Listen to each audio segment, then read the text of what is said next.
we're gonna try this a second time here. We got me, Matt, and Gil talking about another movie. This time, Guy Ritchie's Wrath of Man, his latest film, and this one was decided. If I correct me if I'm wrong, because well, for one, it's a fairly recent movie, and just because Matt and I had seen it and discussed it a little bit, and we thought it would be a good one for all three of us to talk about. And we're both very curious to see what Gil has to say about it as well. Yeah, so I guess what was it'll be interesting for me to hear before I give my opinion. Like, was there anything that stood out for you about it? Because I know it's just a recent movie, and I know like we're all fans of Guy Ritchie, especially the early stuff. But was there anything As a movie in general, you mean? yeah, like if there was anything specific why you brought it up or it came to your mind? Because it sounded like that it was interesting enough that it's worth discussing. Yeah. Um, well, I think uh, Matt, let me know if this sounds right. I'm thinking it was. I mean, it was just a movie we were talking about, but in terms of why choosing this one, it had less to do with the movie itself, although it is an interesting movie for sure. But more to do with our conversation and just that um, Matt seemed to really, really like the movie, and I really enjoyed it. But it was very clear that I didn't quite like it as much as he did, and that's when we thought, oh my gosh, like after having our discussion about Tenet, we were saying like we got to get Gil to see this movie so that we could talk about this. And it is one of those things where, especially Jason and I, well, I mean, I guess the dynamic between the three of us has always been, you know, Gil on one side, Matt on the other side, and Jason in the middle. And I was always kind of wondering if Gil was going to, Gil, were going to finally be the third of us that came out and said, "Oh, well, this was absolute garbage." But I mean, the funny thing for me is that I think Jason is a bigger Guy Ritchie film than I am. I wouldn't be surprised if you, Gil, are a bigger Guy Ritchie film fan than I am. I mean, I like Snatch. I love Lock, Stock, and Two Smoking Barrels. I really like Rock and Roller. I shouldn't say I really like Rock and Roller after I just said I like Snatch. I like Snatch better than Rock and Roller. That would get me in trouble. But um, uh, but there were a few things that stood out to me as why I think this is the best Guy Ritchie film that I've seen in a very long time. I mean, one, it's the first Guy Ritchie film movie. It was shot digitally, but the first Guy Ritchie movie that I've seen in a very long time that I even wanted to see. I mean, the King Arthur movie just didn't appeal to me. I had a passing interest in Man from Uncle, but it just was never something that I really wanted to jump off the couch and go see. I didn't Just even for know that he context, directed Aladdin, but that was you at 2008. yeah, Just for context, the Rock and Roll yeah, was 2008, so that means it's been about 13 years since you've had a really good interest in a Guy Ritchie movie. yeah, and and then finally, after all of those movies, I come into this, and okay, so the funny thing is, my local movie theater that was showing it, when I went to go buy my tickets, actually listed it as an action comedy.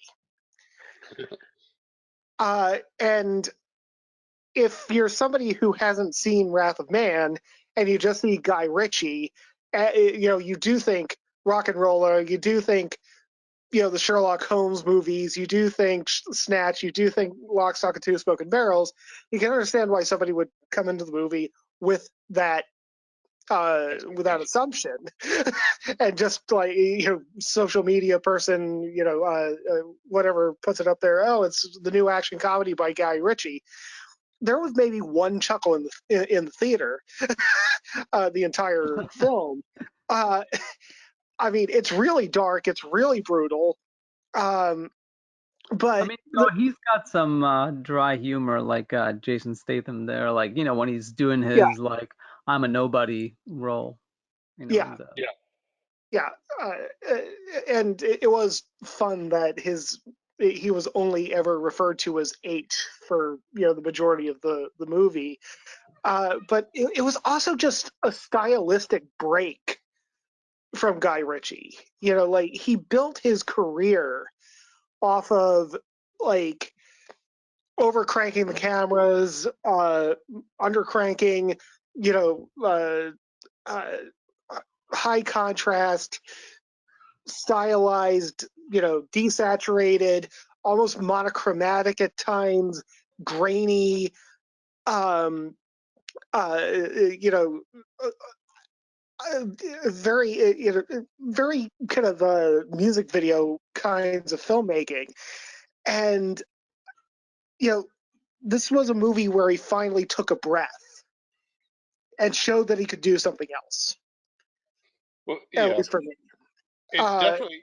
I definitely agree that it's at least in terms of the kind of stuff you were just mentioning, it's definitely a little toned down from the ultra stylish stuff that he's done in the past. I think that's definitely something that stood out immediately, and that was going to be my next question. Is like, but I'll first address the like I'll agree about the one thing I immediately noticed that it was from the first shot. It was going for this very point of view type of like keeping the camera in one position or just moving very slowly with the action. And so I noticed that right away, and then it went one step further with the non-linear, like going back in time from different perspectives and showing all the pieces of the puzzle.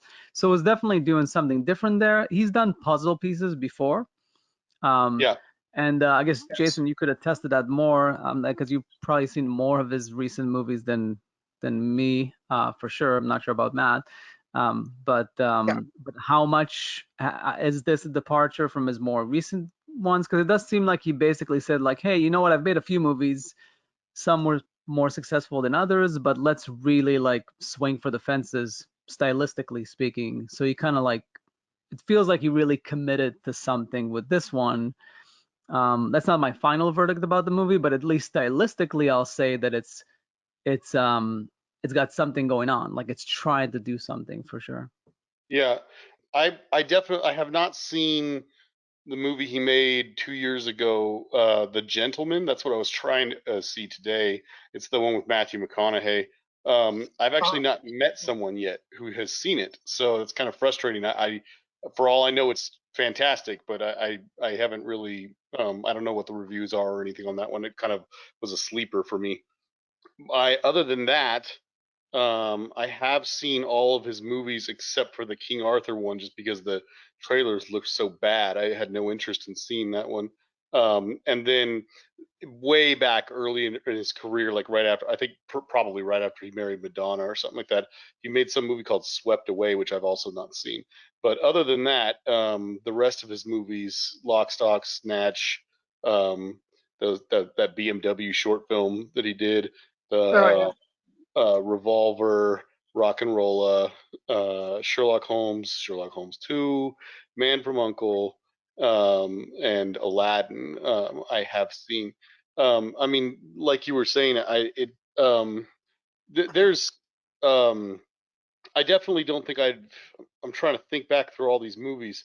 I don't think I've seen anything him. I don't think I've seen him do anything where he's like jumping around in time to help tell the story, I mean, obviously the obvious example is like say in a Tarantino-esque way, but that's obviously an oversimplification. But yeah, I just I don't know. I think that you definitely see his traits in this movie. It's just it does feel like a kind of a new thing for him, at least somewhat anyway. So I guess to maybe to parse out a bit, what do you think is the differences? Like, because you said Matt liked it more or Oh, less? I'm trying to remember what we initially said because we didn't want to talk about it too much with since we wanted to talk to you as well about it. Yeah, Um, so but we'll get into it. I guess all it was, if I could sum it up a little too much here, I would say something to the effect of Matt called me and said, "You got to see this movie. It's so good. It's like the best movie that Guy Ritchie's made in like in over a decade." Oh, so he gave you the recommendation, and it was a Well, warm I was recommendation. already gonna see it. I mean, I Yeah, love yeah, Jason Statham, and I'm a big fan of Guy Ritchie, so I was like, I'm totally gonna see this movie. I was just very late to seeing it because I was stuck in a small town far from here. Anyway, that didn't have a movie theater. But yeah, I eventually saw it, and yeah, I was determined to see this movie because it looked really cool. But yeah, he was really into it. When I watched it, I had expectations like, okay, Guy Ritchie movie, Jason Statham movie, based on what Matt spoke about earlier, action comedy, stuff like that. And I'm like, okay, this is gonna be exciting. Gotta go see this. And I'm thinking kind of like Snatch, is what I'm basically walking into. And I was very intrigued, and I was like, okay, we got a little bit of this like you know, bank robber. We got a little bit of Heat stuff going on here, but like not at all like Heat. Very different, very different approach to all this stuff, storytelling wise. And I'm kind of going along with the story, and I don't know, somewhere around maybe like the halfway point or something, I was intrigued by the story, but I wasn't super entertained by it. There was even moments where I was kind of like, gosh, this thing just keeps on going. But I didn't really see all the pieces being put together because by the end, the last 40 minutes or so, when they've finally introduced the competing bank robbery team, I guess you could say, the other characters that finally Mhm. get introduced. They spend so much time on them. You get to know them really well, and I just didn't see where it was all going because while I was a little frustrated with the movie, just because it wasn't what I was expecting, by the last like 40 minutes, I was just like, yeah, and I was like really engaged because I think the ending saves the film in a big way. Yeah, actually, I mean, and we can get into story structure, like the actual structure of the movie at one point. We need to get into Yes. that at one point because that is so integral to how well this movie works. Right. At least for me, and I think for you, it, uh, in that like it wouldn't have the same impact if it were told chronologically in any I way. mean, I think somewhere out there, there's Uh, an amazing director who could pull something like that off and find a way yeah, to make it incredible. But I would definitely say that the way it's told, not just the sequencing yeah, being non chronological, but also the way that it's so like 100% on him all the time. It's a very like almost not literally POV, but like the story is just from his point of view really until we finally get to that stage. It's all that stuff, those choices, those storytelling choices. I think yeah. definitely helped the movie, as you just said.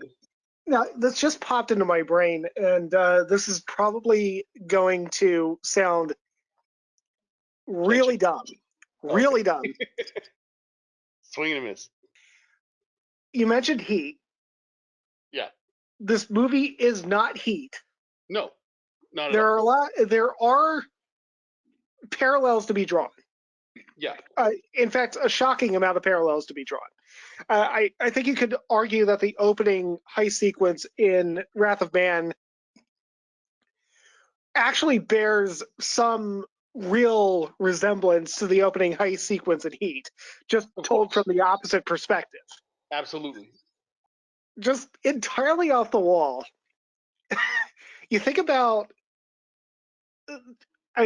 Jason Statham's character, and the fact that like this is a guy who is just doing his thing and he's successful at it. I mean, it's later in the movie that you turn out that he's doing the exact same thing that got his son killed by somebody else. Yes. And on the other side, you start with the good guys, and they eventually devolve into, well, and most of them don't even devolve into the bad guys. That's the great thing. You know, like, at least not a badder guy than him. There's at least some gray area. So Yeah. I think that's another parallel to Heat that you can draw. I mean, like there's you're dealing with characters who are flawed. They're not really as mysterious in Heat. You kind of know who you're getting. Yes. But there's always this kind of geez, I don't want to say yin yang but there's like this. They're almost like kindred spirits in a weird way. Okay. But they're in conflict with each other. But I mean it. Actually, it's more like a Freudian, narcissism of small differences thing Okay. in some ways for me. But I mean, I think that there's actually a lot more heat in this movie than maybe is apparent. It's not as good as Heat. No, I not mean, at all. it's not even in the same ballpark. I mean, Heat I don't is think one any of of my those things. right. I mean, Heat is one of the top 5 movies ever made. Uh, Wrath of Man is like That is Is one of the top 5 Guy Ritchie movies ever made. right. funny because this actually comes up in the users list of like robbery movies because I'm looking at the page for like Wrath of Man and like Heat is like the poster for the robbery movies list. But yeah, How that's appropriate. it's definitely, let's just say, as far as robbery action movies, it's probably makes the top 5. Yeah, I mean, like in my case, I do like Or it, but top 5 of all time, that would be very, very high praise. Yeah. do you remember, Matt? I kind of mentioned briefly when we were discussing this in at a very short time earlier that one of the things that made me like this movie was that it just shared a few characteristics, like we're saying, these kind of like surface characteristics with Heat, but also with another movie that I thought was like a pretty big failure of a movie, which was the Gerard Butler movie Den of Thieves. All right. Yeah, I mean, not to go into it or anything, but just very briefly, like I also love Gerard Butler. I think he's like one of the best like action movie type guys that are still making action movies today. And I saw this movie on some streaming thing or whatever, and I wanted to love it. Like I really, really wanted to like it. And just like what we're talking about with this film, with Wrath of Man, it starts out with like an armored car heist, and just like what we're discussing, these surface similarities. There's these two teams, that one of them's cops, one of them's the robbers, and there's kind of this whole thing of trying to like portray them as like similar even though they're different, kind of thing. Just basically failing miserably at what Heat achieved wonderfully, you Yeah. know. And I tried to love this movie because I like Gerard Butler. I want to give it a chance, And I got about like 35 minutes, 40 minutes into the movie, and I just lost all interest and just turned it off, which doesn't happen that often. I watch crap like Thanksgiving and the Velocipaster and stuff like that. So but yeah, like Good names there.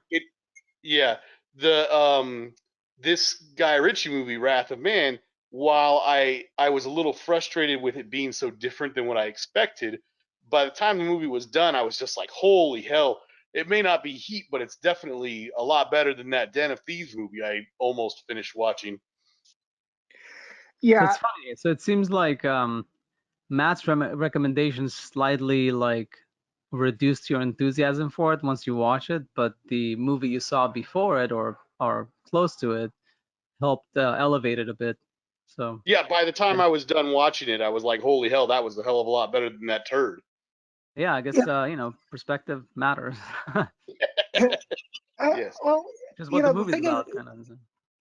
it is a little weird though for me to think about like Heat and and Wrath of Man being referred to as heist movies.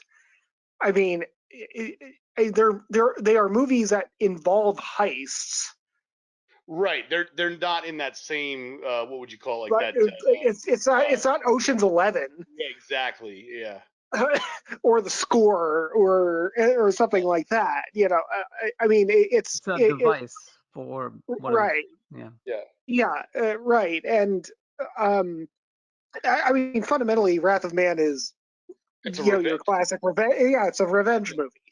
Yeah. Uh, it just so happens that he's taking revenge for something that happened during a heist.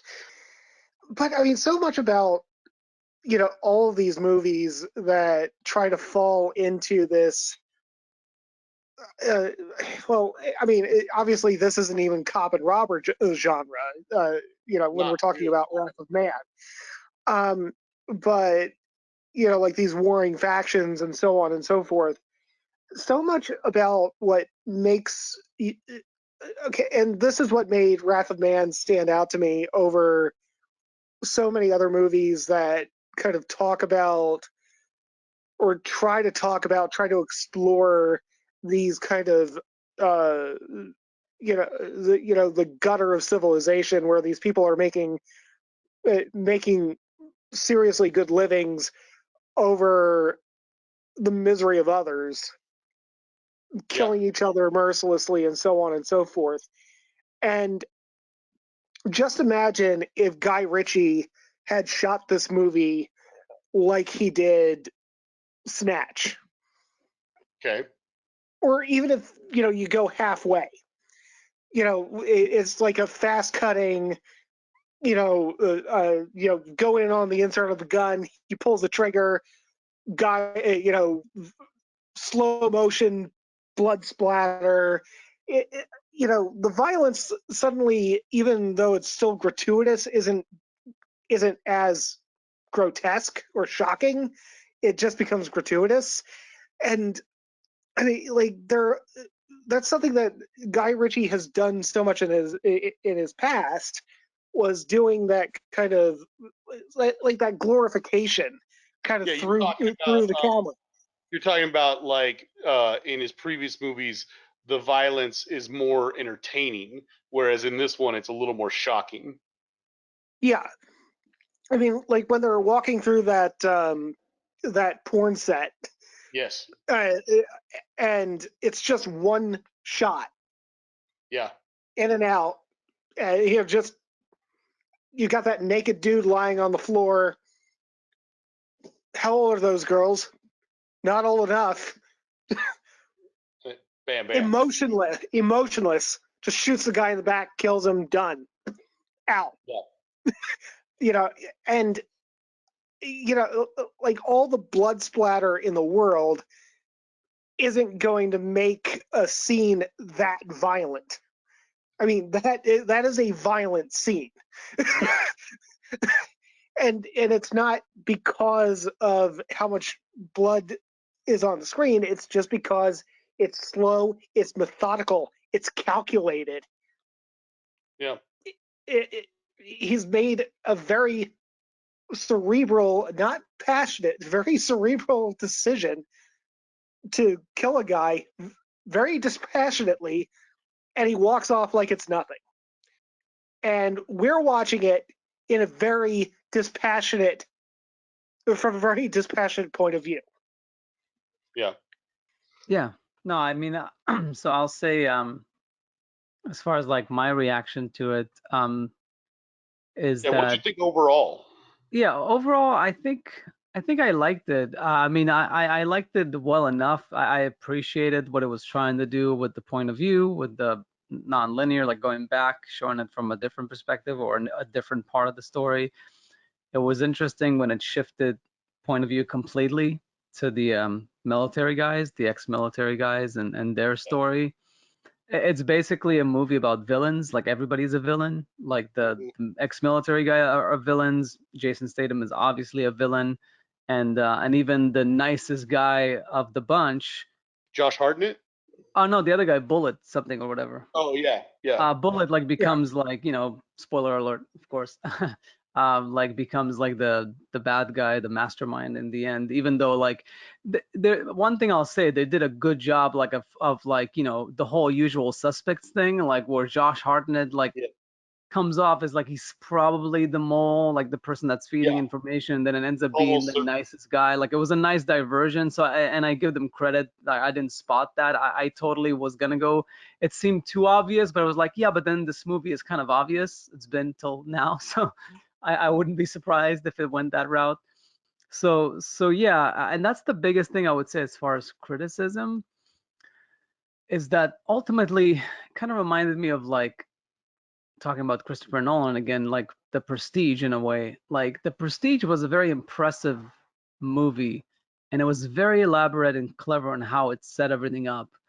But then pretty much the last 40 minutes, you already knew what's happening. Like, and it kind of felt like it was repeating itself a bit too much.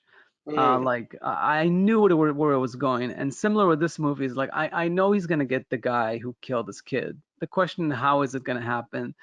They'll probably be like clever in how they go about it. Like he doesn't do anything during the actual heist. He just keeps his eye out, sees who he needs to see, and then he's gonna come like from out of nowhere and like kill him. That's all fine and good, and maybe slightly clever because it didn't go like the the obvious route, Mhm. but you knew that was happening. I didn't see too much value beyond that aside from the fact that everybody's a villain, like as some sort of statement about like we are who we are. Like, soldiers are soldiers. They need a war. They need something to fight for, whether it's a good cause or a bad cause. And the bad guy, like Jason Statham, like his character is he's got his own goals, but at the same time, once he's very single-minded. He does what he yeah, does, and he does it really well. And once his kid gets killed, then that's what he's doing, yeah. and nothing's gonna come in his way. Like so, it's kind of like a movie almost about professionalism. Mm, About like I think one of the reviews I'm kind of Yeah. like glazing over them as we speak, and one of them it says like the ultimate sin of Wrath of Man is that it doesn't realize it's really a story about pride. you know, mm. that it's kind and that kind of like I think it rings somewhat true to me. It's something a bit of a we spoke last time about like No Country for Old Men, and Yep. the villain in that movie, what's his name, Shigur. So yeah. Yeah, so like how single-minded he is, how much pride and honor code he has. So it seems like this movie has a little bit of that, just not it's not the main point of the movie. It's just that Yeah. um it's kind of like mixed in there. I found it interesting. I don't know. You said something about maybe I've missed this or maybe I did notice it, but I forgot by now. Is what happens in the end? Like is there like a kid that dies in the end because he's trying to kill the guy who killed his kid, or what was the thing that kind of like flips the script in the end? Oh, I don't know if there was any one particular moment. I just you talking about when I was are you asking about when I was saying how the ending kind of like saved the movie?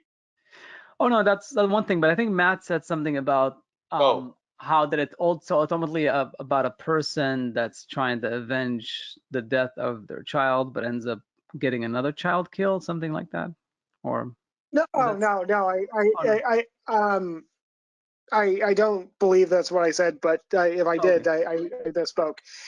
I think what I said was he was avenging the death of his child, and then later in the movie, you find out that it was actually his very career that got his son killed because of the structure of the film. Oh, Like yeah. You mean, and because you that's what find like. out that he was doing the same job. Yeah, yeah. yeah, but He that was discovered like, and this is another thing that's like also kind of like a prestige like moment because that's discovered like halfway through the movie. It's not Yeah. towards the end, like because when uh, they show the backstory, that's like about the halfway point of the movie of Yeah. like how he got to where he got and what he when they started slowly peeling off his motivation, like. yeah, I got the chronology wrong in that one sentence that I was ranting through. So yes, I Yeah. take Okay, correction. so I just wanted to clarify because I Yes, was like, did I yeah, miss yeah, something? yeah, yeah, Yeah. yeah. No, clarification taken. Thank you. Yeah, I think that a little bit of what Matt was talking about it and stuff like that that I just found really interesting, I guess, was just that it's definitely not an original thing. There's other movies that have done this as well, but it's kind of ballsy, I guess, that the central character that you're following, his entire crew that are obviously very loyal to him and everything like that. They're we're following him, so we're kind of on board. We want him to find out who got his son killed. We want him to get his vengeance if possible.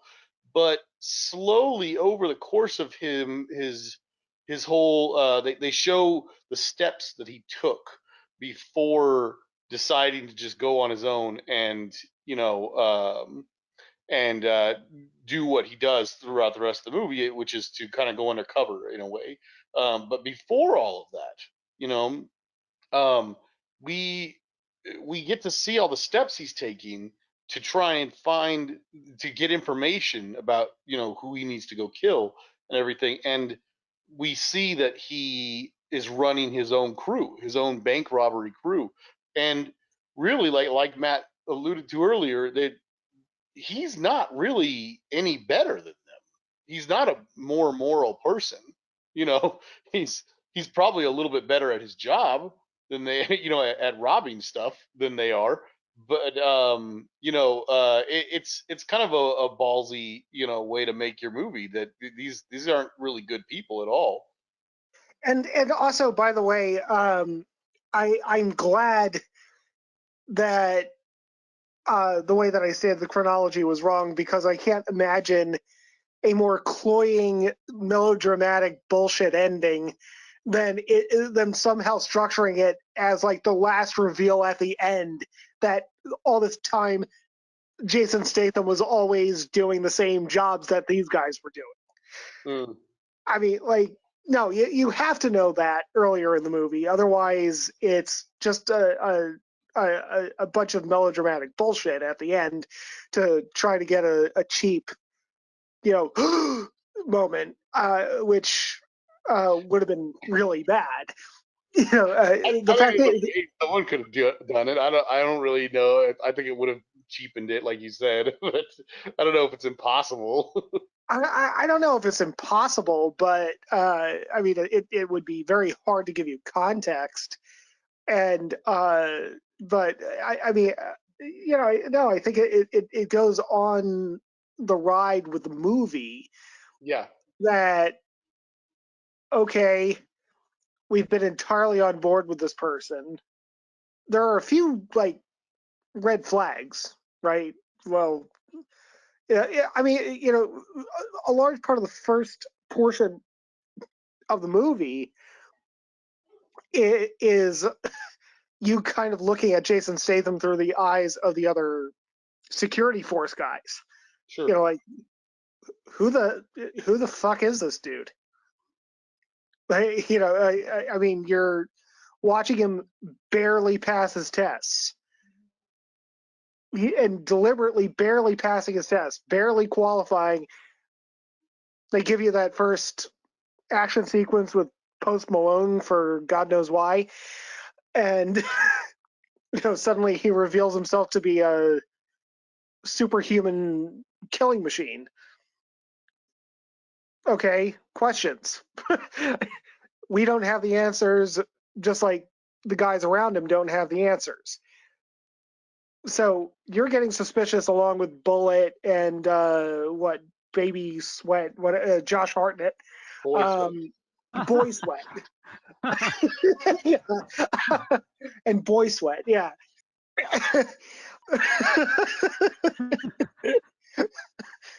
It's uh, between Bullet and Baby Farks McGeezax. Um, And what's her name? The girl like reminded me of Starbucks from what's it yeah. called? She Battlestar gave, Galactica. she reminded me of that too. Dana, Her yeah, character's name is Dana, I think. Yeah. And I was yeah, actually gonna ask. Oh, but good. Finish your thought first, man. yeah, uh, but yeah, I mean, going into that next portion of the movie where, like, okay, now you're kind of getting a little bit of context for this. After those two sequences, now the audience knows as much as Jason Statham and as much as his fellow security team, and then holy shit, now we're getting information from an entirely new, from an entirely different point of view, and it all culminates into this one conversion between all three perspectives.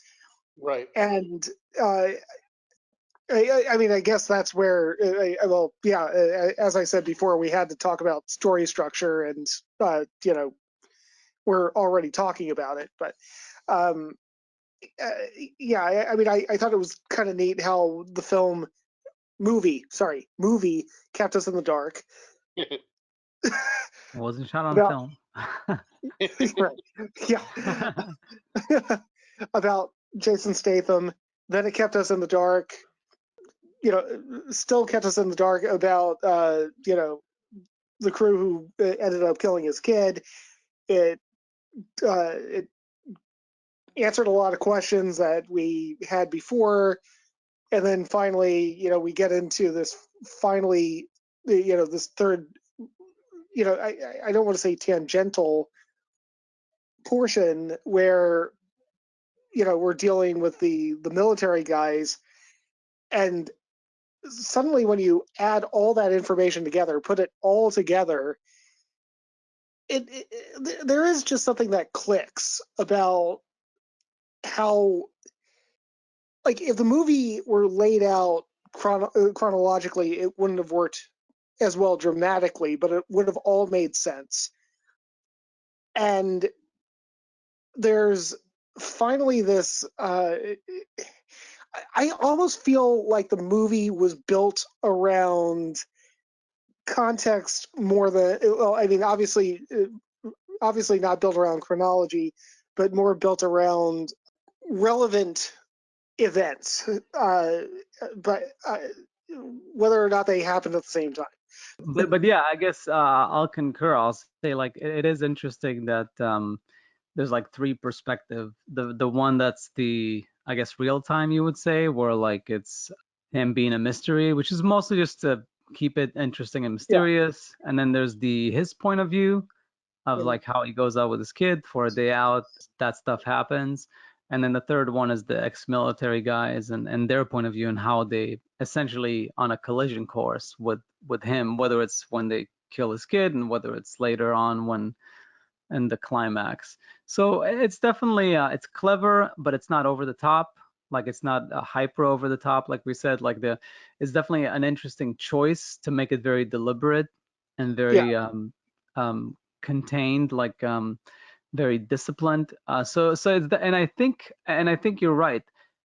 It's what makes the movie interesting. It would not be interesting if it was linear. It would not be as interesting if it was like hyper Guy Ritchie stuff. Like and I think it shows maturity by him that, like, Yeah. you know what, I've done that thing and this is just gonna be another one and another iteration. Let me do this one differently, because there might be something here that's worth slowing down for, Yeah. and I think that's what sets it apart. Ultimately, if I have to give my verdict, I still don't see much like substance in it. Like, and it is a bit predictable.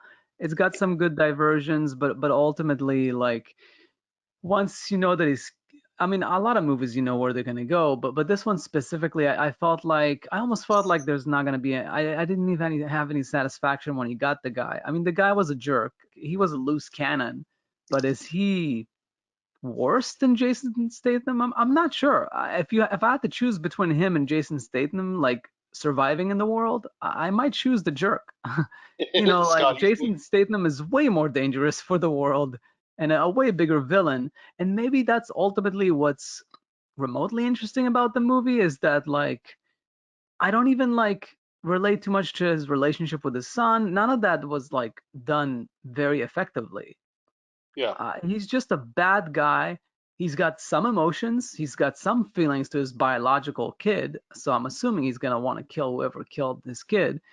But all that, just really doesn't do it for me. The only thing that's interesting about it is that ultimately he's the worst of the bunch, but he's the most enigmatic. He's the most interesting. Like he's the most skilled. He's the most deliberate, and that's why and it's also his point of view. So we root for him to some degree, or at least go along for the ride with him. But ultimately, he's the one we should get rid of. Like that's so that's like my takeaway. But A I fair do assessment. agree. Sorry. It's definitely a fair assessment. Yeah, and I'll say like I probably would not have seen this movie like unless somebody told me like, you know what, yeah, it's another Guy Ritchie action movie, but these are the reasons you should see it. Like if somebody was selling me this movie, it would be best to sell me on like, oh, it's got like wonders and it's like following the action and it's got like a non-linear like spin to it that's kind of interesting and not gimmicky per se. And then I was like, you know what? I'll give it a shot. Like I'll see it sometime. Like but otherwise what's scene to scene, moment to moment action, all that stuff, none of it was tremendous. So like Uh, mhm. Jason, I know that you've been quiet and I've talked, but I just want to push back a little bit. Yeah. Um, because I think Gil actually might have made this movie more interesting to me than it was uh, in his argument that it wasn't very interesting. I Because do that like, sometimes, Go yeah. on. right, so um, I mean, well, okay, so between H and Jan, who really is the more dangerous person? Well, okay, well, actually, that's the thing. I it is a really difficult question to answer. I would say H. Uh, well, no, I wouldn't say H. Sorry, I would say Jan is the more dangerous person because H, even though he has, actually, you know what? I don't know, and here's why I don't know. H is dangerous because he has a sense of morals, but they're screwed up. Jan is dangerous because he's a psychopath. Yeah, no, I Yeah. think So I agree. I mean, I like thinking about it again now. It's obviously I was just blurting out words, but yes, ultimately, when you think about it, like we said, they're all villains, and it's basically the movie is like, which villain would you choose? Yeah. right, And it is true that ultimately, even though Age is the most dangerous of the bunch, he is the most, he's the least greedy because He's in more there's greed. control. He's the least yeah, greedy. He's the least loose cannon. He's very, very focused. his team trusts him. Yeah, he's very trustworthy. It's just that it happens to be that at his line of work, he has to kill people sometimes. It's almost like he's the only one of the bunch where that's like an unfortunate side effect. Um, Yeah. but Yeah, it doesn't come off that way on the surface because during this movie he's trying to like avenge his son's death and he hurts a lot of people in the process. So maybe yeah. that's what like maybe sidetracked me in thinking that. But I do think you make a good point that there's Well, something about this movie where like you got to pick your villain. Like there's a lot of bad people in the world, but if you have to choose one, choose the one that's not a psychopath and it's not greedy and it's just doing it to make a living, essentially, to have a well, life. well. I mean, to make another parallel to Heat, I mean, which villain would you rather choose, Macaulay or Waingro? I mean, I don't remember which one Macaulay is. Macaulay was Robert De Niro. Oh yeah. Yeah, I don't know either. But, oh, Uh, and the other one but was Val Kilmer, right? Wayngro is no, no, the one that's no. that's the that that's murdering the young underage prostitute that he I sleeps see. with. He's the one who screws up the heist at the beginning Oh, okay. because he Oh, Yeah, can't make it. oh, yeah. Got it. right, right. Because H strikes me as the guy who would do the heist, but he would go into it with like, okay, as few deaths as we can possibly be responsible for. And I think they back that up again with that scene on the porn set where. And maybe it's just because Jason Statham's character H has so much clout, in this underground that he knows that he can leave living witnesses and still in that environment and still be okay. Where he is just going through and saying, well, these guys aren't guilty of killing my son, but they're all really fucking bad guys. So he's going through killing them. Whereas Jane on the other side, Yeah. kills the two security guys, and then sees this kid lying there who saw his face, and then just decides to murder him. I mean, you are left with the question whether or not Jason Statham in that same situation would have killed the kid who just saw his face. Hard to But say. yeah, but after that, you see Jane turning against his entire team so he can make off with all the money. Yeah. Uh, uh, Whereas you have no evidence that Jason Statham would do that. So Yeah, I mean, one thing I was gonna ask before I forget is what was the deal with the when he had sex with the woman with I guess Dana was her name? Yeah. yeah, Um, the like what was the deal there? Like that she like kept some money for herself and Oh, stuff. Like I that was basically he's working his. That was just showing him working his way through the armored car employees, trying to find out who was the informer that would lead him oh to the killer. So because when if she's like stealing money, she might be selling yeah, information he too. thought he thought it was payoff money, so he sleeps with her, finds it, searches her house, finds it. Then he wakes her up to confront her about it, and when he decides that he believes her and she's just skimming money for herself, doing basically she has stolen some money that doesn't belong to her, rather than she's not in any way connected with what he's doing. He just says, keep the money, don't tell anybody anything, and you won't. I'm not going to kill you. And what was the Andy Garcia angle? Is he kind of like a government That's person? okay, Matt. We didn't talk about that the other day. We were discussing.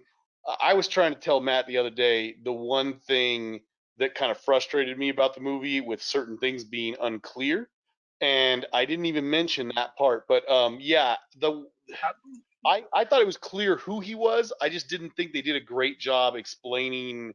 Like, I feel like they could have spent a few more minutes with Andy Garcia, so we could have gotten a little more story there.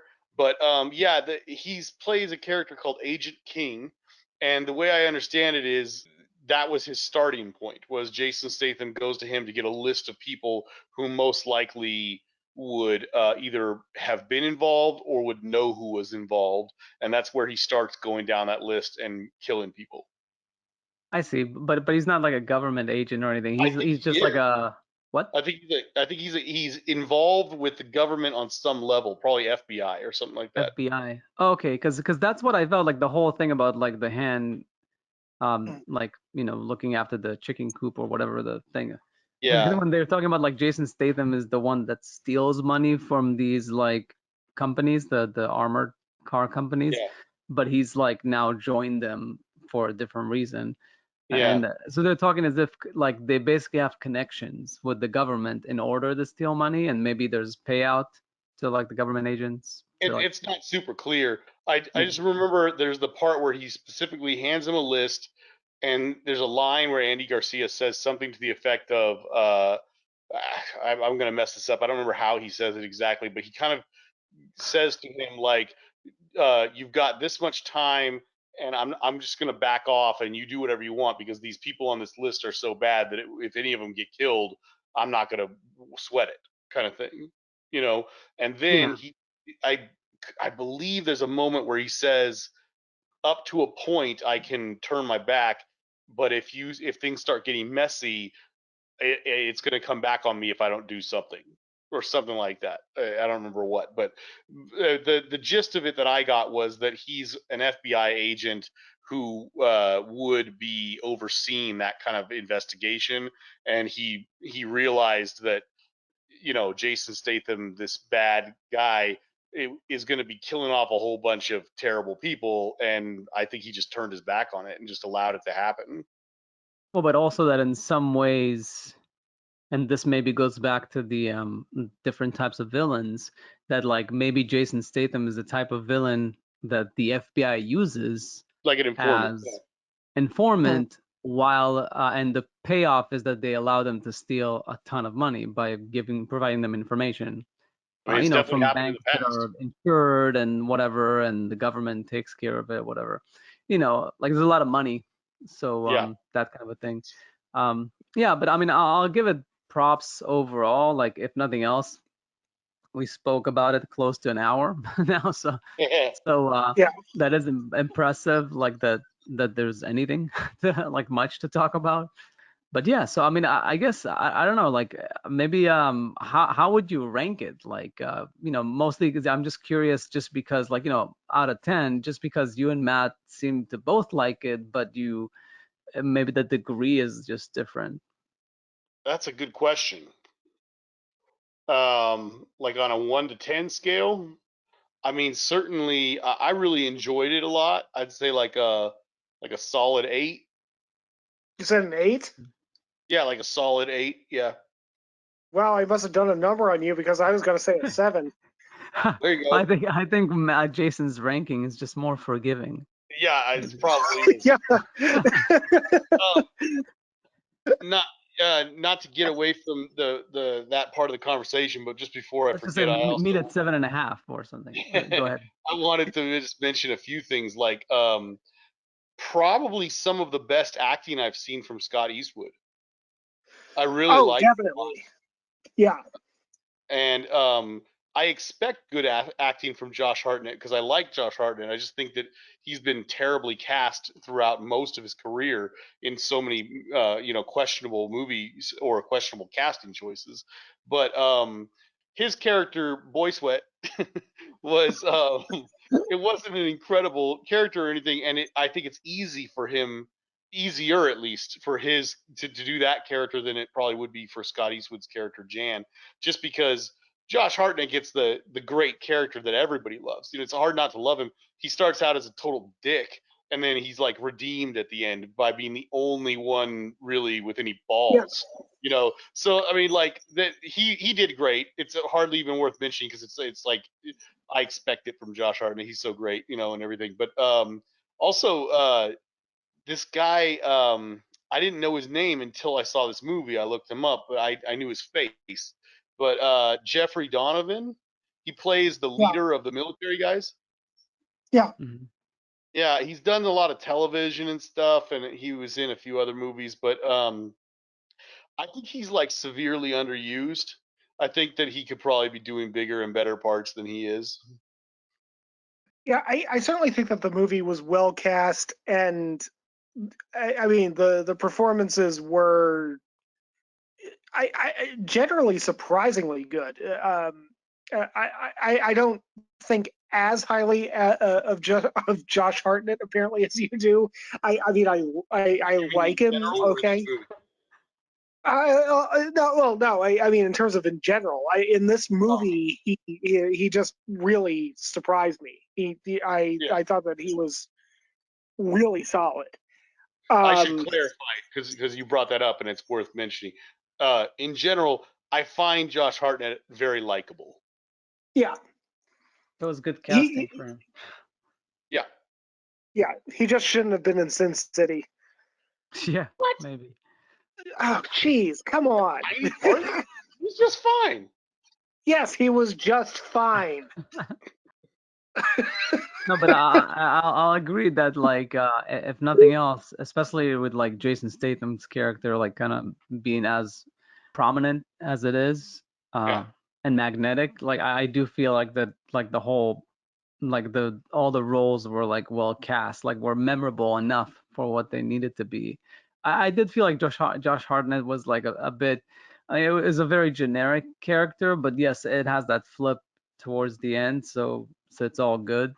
He's basically, I guess, the only good guy in the end. He's just like a bit of Yeah. a shithead, but like, but in a good sort of way. At least he's a good guy. but Dana's not bad, but she did steal some money. yeah, which ultimately I think again goes back to the whole thing, like most of the world is made of villains. The question is like, what's a better villain to be stuck with? Yeah, Um, so yeah, no, it's all very curious, and I don't know, that might be an interesting subject. We don't have to go too deep into it, but like it is interesting because they kind of say about like how like the high functioning psychopaths don't end up in jail, they end up becoming CEOs. Like how like that it is true that like a lot of people who are like kind of twisted in the head and don't have like lack certain characteristic succeed a lot in other aspects of life because they're just very well tuned to like how to manipulate people, how to manipulate situations to their advantage. And so it is kind of like an interesting subject. There might be a better movie to make about that in general, definitely. but Yeah. yeah, no, it's interesting, and I just think that like this movie didn't go too far on the subject, but it seems like on the surface that's what it's about. It's like if anything, because when you're comparing the Den of Thieves, right? I feel like it's like this should have been called Den of Villains. Like it Yeah. just feels like it's the whole movie's about villains top to bottom with few redeeming characters, and but maybe it just didn't go far enough to have it be like you know something out of the ordinary. But I give it high marks for like style and all that. So I would probably inch toward like a 7. I would want to give it a 7, especially for like an action movie. But like I would probably put it like 6, like 6.5, something like that. It's like higher than average, but I might go for a 7 just because of it was trying to do something a little different, even though Well, we've Yeah. seen the since movie we did before. this on the last one, where and since Guy Ritchie is such a household name director and stuff, where would you rank this among his other films that you've seen? Yeah, so it's tough because unlike you, I've seen very few of them. So, I mean, I think I've only seen like Snatch, Lock, Stock, and Sherlock Holmes, pretty much. But You um, didn't I, see the second Sherlock Holmes? I didn't see the second one. No, I don't think so. Mm, I think it was But better. but you know what? I liked Sherlock Holmes, but I maybe there would be a tie for me with Sherlock Holmes, just because it's a very different movie. But like they're both doing something a little different. I mean, Sherlock Holmes was done really well. It's just that it was Guy Ritchie. It was Guy Ritchie doing Sherlock Holmes, so there was like no surprise there. Right, right. This I feel like it was trying to be a bit different. So I would have to see at least 2, 3 more of his movies to like make it really matter, because obviously Snatch and Lock, Stock are I will say one thing that's curious about Guy Ritchie. The whole thing with Lock, Stock, and Snatch is always interesting because I had this theory when I was younger. Like it seems like whichever one of those two you saw first is your favorite one. I agree. Well, at least that's what Like I've been told from people, and I like Snatch a little bit better than Lock, Stock, and I did see it first. yeah, exactly. And I often like I used to debate people like it's not just because I saw it first. It's also because it is more entertaining, it's more polished, it's got more going on, and it's got Brad Pitt and it's like a superstar cast and everything. Like it's just got more going on. Lock, Stock is like a clever indie movie, basically. Like a Matt, which one do clever. you like better? I actually have to say the same. Snatch, and I saw it first. Oh, okay. Yeah, so I guess we're all Interesting. unfortunate that like we're stuck in probably in the same bubble because none of us Yeah. saw Lock, Stock first. And again, it's really close, but Oh, I love them both. I just I find the Lock, Stock is really great, and the friends, the group of friends, what is 4 or 5 of them? I can't remember. They're all very fun, interesting characters, but they're kind of like a big unit of like 3 or 4 friends, and yeah, they all sort of work together. A few of them stand out a little more than the others, but there's nothing wrong with that. It's just it's good, right? There's something about Snatch that's just really excellent in that, like, you've got Jason Statham and his partner, and you've got Brad Pitt and the other Pikeys, and you've got the crazy Russian, and you've got Dennis Farina's story. Well, he's trying to track down the diamond. You got the three black guys that they hired to steal the diamond and their whole story, and it's like there's all these different groups that all converge beautifully at the end of the movie. I just find it more fun, more interesting, even though both are very excellent. Yeah. It's kind of like it's exactly almost like Tarantino. Like it's as if like he made Reservoir Dogs and then he just imploded with like in Reservoir Dogs is amazing, but then all of a sudden he comes out with Pulp Fiction Very and good comparison. it just opens like it's like a kaleidoscope of storytelling compared to Lock, Stock, which is really solid, really good, but it's very confined to this Yeah, the Yeah. one group of friends yeah, and that's an excellent comparison for sure. yeah. Yeah. So yeah, no, I mean I think Matt, it's where would you place it? oh yeah, Three. ranking. Three, Three. Yeah. but behind Lock, Stock, and Snatch. Correct. Cool, cool. Yeah. Yeah, where will you rank it? I guess you I have like I mean, I'm literally looking at his filmography here, trying to figure that out. I would put probably Snatch first, and then uh, Lock, Stock, but then very, very shortly after that, not that we need to make a episode about this or anything, but I'd be curious, Gil, to see what you say about what you think about Rock and Roll Up, because that one is very much in the same vein as those first two that he made, but kind of a little more polished, I think, maybe. But anyway, that one's really cool too. I would probably put that as his third because I just love it so much. I think it'd be somewhere around there, like around fourth or something, because it's hard to say. I think I liked it a little more than the Sherlock Holmes movies, and I loved Man from Uncle. I mean, I really, really loved Man from Uncle, but I don't think it. I just think it's maybe a little bit. It's like right in that range, right around there. Both of those movies would be just a little bit higher than the Sherlock Holmes ones for me, and then obviously below that would be like Aladdin.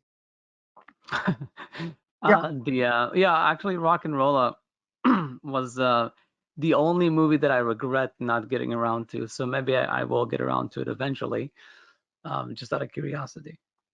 It's well, never mind. Well, we can talk about that some other time after you've Yeah, actually yeah, yeah. watched it. No, for sure. But I think it's good to I think it's good to close on the kind of going through the filmography Sure. a bit. So for sure. Um, Yeah. cool. Yeah.